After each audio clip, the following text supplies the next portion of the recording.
Isa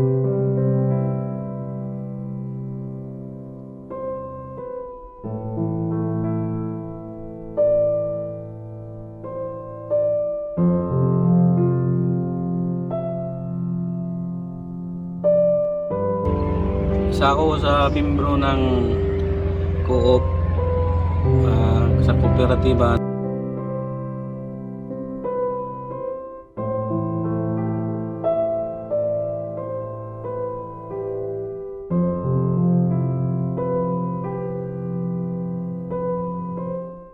Ako si Junard Pantano. Bata pa lang ako, sinasama na ako ng magulang ko sa laot. Hanggang sa nagbinata ako, nag-asawa, pa rin ng hanap buhay. Hanggang nagkaroon ng 2 anak. Ganun pa rin, pangingisda. Pero nakakaraos din naman sa araw-araw.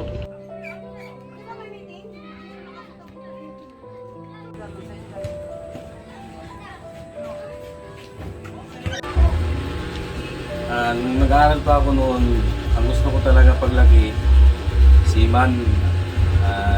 Walang hindi pinalad, walang panggastos. Ano lang, mangingisda. Tulad ng pagpunta sa laot, hanggang napadpad kami dito sa Zambales. Dito na ako talagang nangingisda, talagang hanap buhay namin. Noon sa pangingisda namin, marami ka pa talagang mahuling isda. Iba na kasi ngayon, ang dami ng mga lansya, ang dami ng mga mangingisda, ang dami ng kumpanya.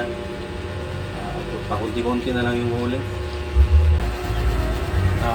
Nakakatakot din ng buhay sa laot kasi hindi mo maalam na biglang may lakas na hangin, alon. Kasi naranasan ko na rin na yung isang lansya, lumubog na kami, nasa laot pa pauwi.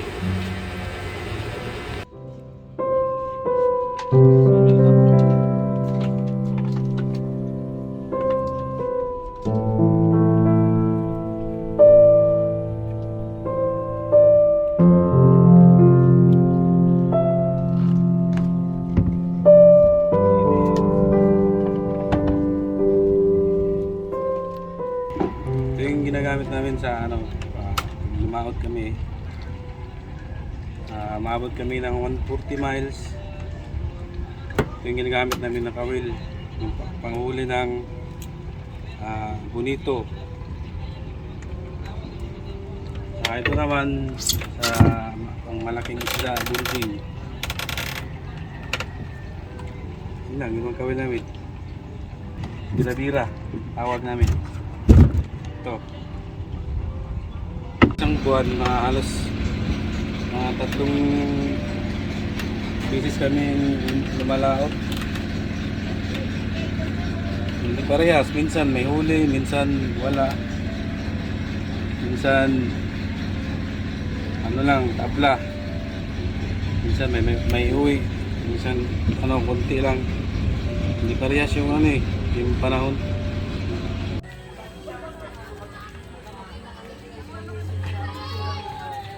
Nakapunta na ako ng sarili kong tirahan, yung bahay.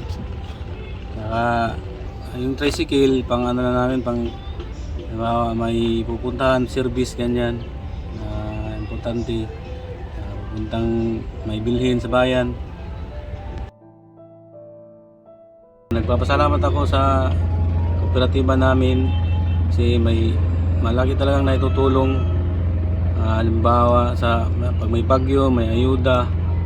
Yung nagpapautang ng pira, loan, malaki talagang tulong. Saka nagpapautang ng bigas na maliit lang yung interest.